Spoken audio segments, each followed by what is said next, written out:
అనుదిన నిత్య జీవపు మాటలు. దేవుని నామానికి మహిమ కలుగునుగాక. దేవుని వాక్యాన్ని చదువుకుందాము.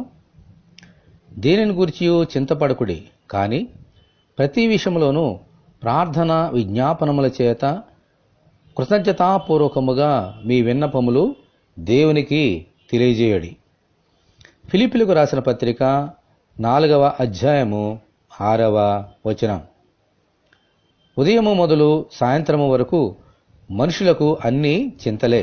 ముఖ్యముగా భవిష్యత్తు గురించి, అనుకున్నవి జరుగుతాయో లేదో అని అన్నీ చింతలే.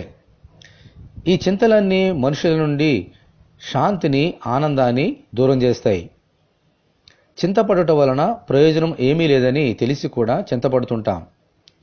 మీ చింత యావత్తు దేవుని మీద వేయుడి అని పరిశుద్ధ లేఖనము చెప్పినా కూడా చింతిస్తూనే ఉంటాం.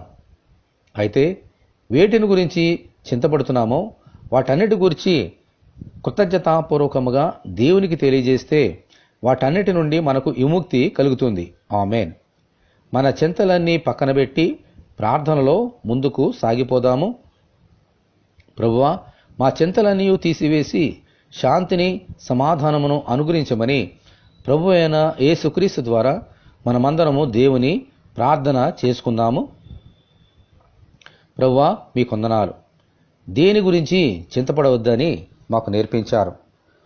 మాలో ఎవడైనా చింతించుట వలన ఏమీ పొందుకోలేము, ఏమీ సాధించలేము.